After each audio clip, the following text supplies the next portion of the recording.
você vai ver agora no Lance Total. Ronaldo recebe homenagem inesperada no Timão. Flamengo volta atrás na troca de Botinelli por Vitorino. E mais, Obina quer deixar a China para voltar ao Palmeiras. O fenômeno Ronaldo foi a surpresa do dia no Corinthians. O ex-atacante apareceu no clube para conhecer os novos uniformes do Timão e acabou, na verdade, recebendo uma surpresa, uma homenagem inesperada. O clube e a empresa que fornece material esportivo ao Corinthians decoraram um dos muros do centro de treinamento Joaquim Grava com a reprodução do gol dele contra o Palmeiras em Presidente Prudente, quando o Ronaldo derrubou o alambrado na comemoração. Entrei faltando 15 minutos e fiz o gol de cabeça no escanteio. Gol de cabeça que nunca foi minha especialidade. E o gol ficou marcado assim para a torcida corintiana e para mim também. E o ex-camisa 9 do Timão acabou falando sobre a polêmica arbitragem do jogo contra o Emelec na última quarta-feira. Ao contrário do presidente Mário Gobi, Ronaldo não viu maldade nos erros. Tenho certeza que não houve má fé, a gente tem que esperar e acreditar nisso, de modo que o jogo de volta, o Corinthians tem que sair bem, ganhar em casa. Nesta quinta-feira, o assessor da Conmebol, Nestor Benítez, não quis falar sobre as declarações feitas por Mário Gobi após a partida, mas disse que vai analisar a atuação do árbitro José Buitrago antes de tomar qualquer medida. E antes da homenagem, o Corinthians apresentou os novos uniformes para o resto da temporada 2012. E as novidades são a segunda camisa toda preta, sem as tradicionais listras brancas, e a marca d'água em homenagem ao estado de São Paulo. Paulinho e Liedson foram os modelos escolhidos. O atacante aproveitou para declarar o desejo de permanecer no Corinthians e que, em breve, disse que vai tratar da renovação de contrato com a diretoria. Levezinho explicou também que a decisão de não viajar ao Equador para enfrentar o Emelec nessa última semana foi tomada em comum acordo entre ele e Tite. Foi uma conversa que eu tive com ele muito sincera, aliás, como sempre foi a nossa conversa. Em comum acordo, nós decidimos que era melhor ficar para aprimorar a parte física, um pouco mais a parte técnica. Tive uma semaninha muito cheia e muito boa, acho que foi bastante produtiva. Estou me sentindo muito melhor e, com certeza, semana que vem vou estar disponível. Se assim ele precisar, eu optar pela minha pessoa. Acho que essa semana foi boa, o jogo foi bom, o jogo sofrido e a expectativa é a melhor possível da semana que vem. Se o futebol do Flamengo anda emperrado em campo, nos bastidores a situação é a mesma. Um dia depois de Luiz Henrique de Menezes aceitar e recusar em seguida o cargo de diretor executivo de futebol, o clube rubro-negro desmentiu a troca do meia Botinelli pelo zagueiro Vitorino do Cruzeiro. Roberto Murá, parece que nada anda no Flamengo. O que acontece, afinal?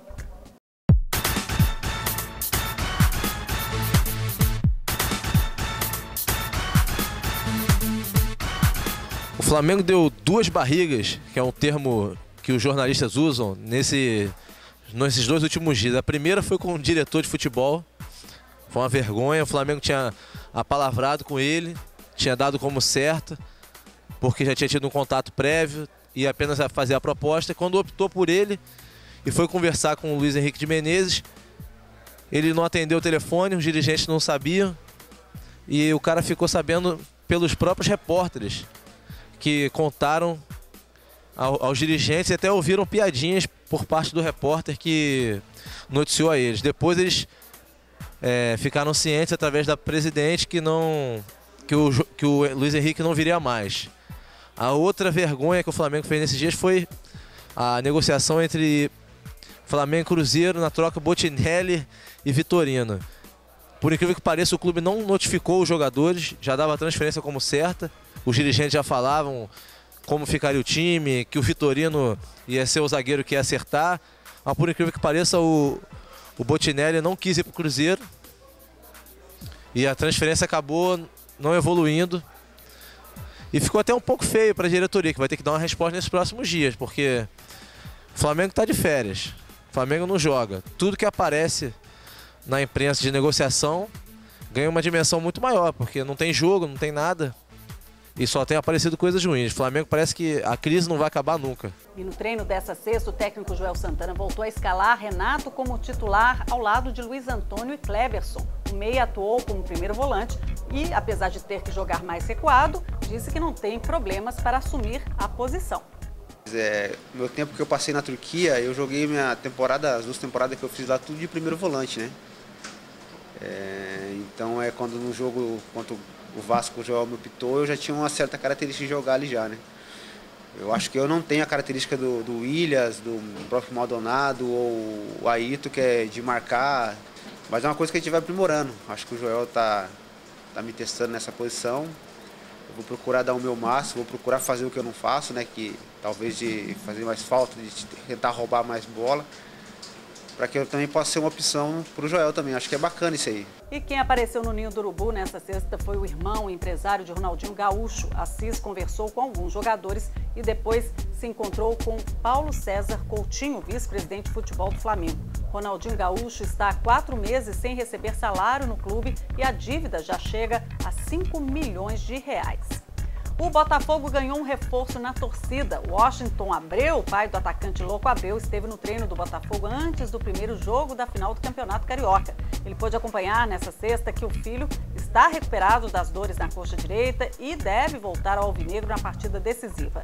Além do uruguaio, Felipe Gabriel e Renato também mostraram que tem chances de enfrentar o Fluminense neste domingo. E por falar no rival, o comandante tricolor Abel Braga foi muito elogiado por Oswaldo de Oliveira.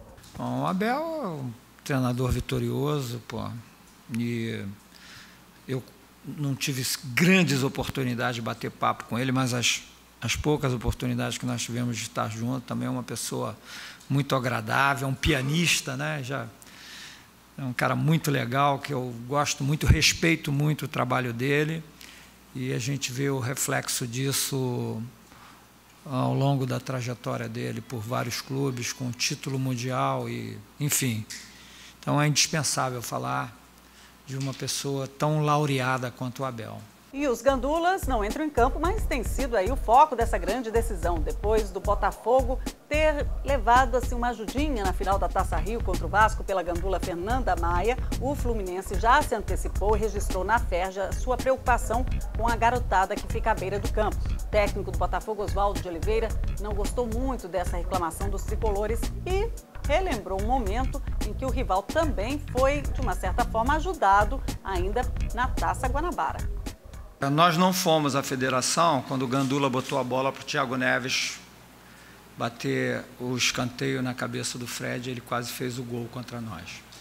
O que eu fiz foi alertar os nossos jogadores para a próxima situação, né? Como tem Gandula botafoguense, tem vascaíno, tem flamenguista e provavelmente tricolor, porque o que botou a bola para o Thiago Neves bater aquele escanteio deve ser tricolor. E depois de 2 dias de mistério e muita apreensão, o técnico Abel Braga recebeu a boa notícia. Thiago Neves está liberado para enfrentar o Botafogo. O meia treinou com o grupo e mostrou que está totalmente recuperado do entorse no tornozelo esquerdo.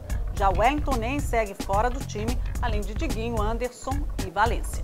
Pelo menos um recuperou, né? No Botafogo tinham 4 dúvidas, os 4 recuperaram. Gostaria também de ter todo o plantel à disposição.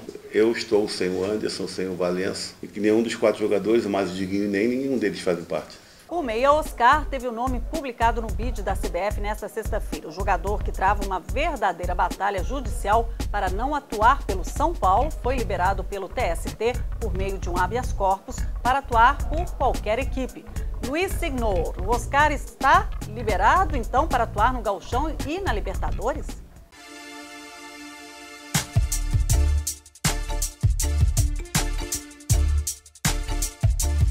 O apoiador Oscar voltou a ter o seu nome escrito no bid como jogador do Internacional nesta sexta-feira, mas a sua participação nesse jogo de domingo agora contra o Caxias, o primeiro da final do Campeonato Gaúcho, ainda é uma incógnita, ainda é uma incerteza.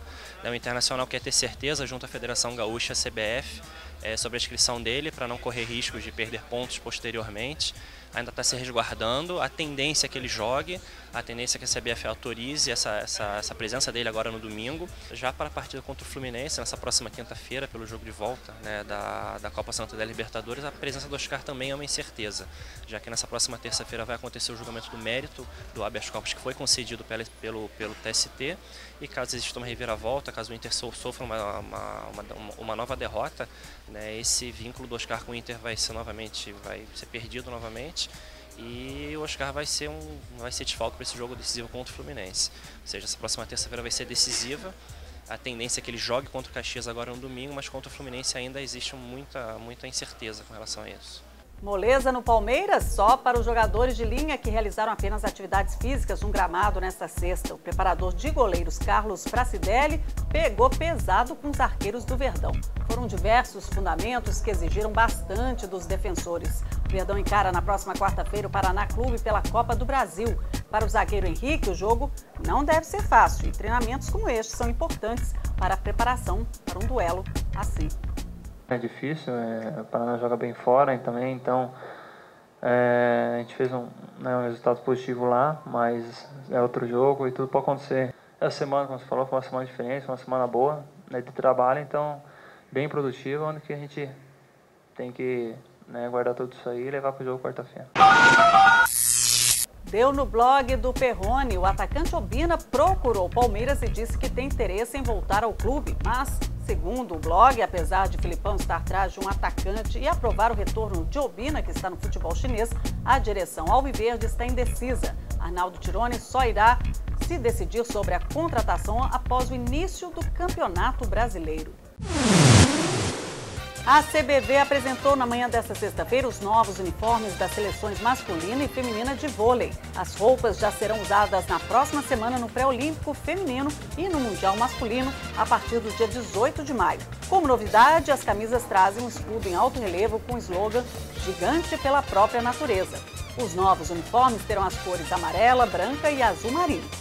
O Equador pode ficar de fora dos Jogos Olímpicos de Londres em 2012. O Ministério do Esporte equatoriano destituiu a diretoria de 40 federações por não cumprirem a lei de eleições diretas de 2010. Com isso, o governo os substituiu por membros indicados como interventores. O COI não admite intervenções políticas nos comitês olímpicos locais, pois atitudes como essas são consideradas agressões ao estatuto da entidade e podem desligar o país de seu quadro. Para evitar essa situação, o ministro dos Esportes equatoriano, José Ceballos, ex-goleiro da LDU, viajará na próxima semana para a Suíça, onde irá se reunir com os diretores do COI. O Grêmio anunciou na manhã desta sexta-feira a contratação do experiente meia Zé Roberto. O jogador chega ao Olímpico com aval do técnico Vanderlei Luxemburgo para comandar o meio de campo do tricolor gaúcho. Prestes a completar 38 anos de idade, Zé Roberto só será apresentado no dia 22 de maio, já que tem contrato com o Al Gharafa do Catar até o dia 19 deste mês. Mas por se tratar de uma transferência internacional, ele só poderá estrear com a camisa do Grêmio na abertura da janela de transferências em 20 de junho. O contrato do jogador com o clube gaúcho vai até o final de dezembro, com opção de renovação. A conquista do Espanhol pelo Real Madrid após 3 anos de hegemonia do Barcelona marcou a semana esportiva, mas teve mais. O Lance Total volta agora só na segunda-feira. Bom fim de semana. Vejo você.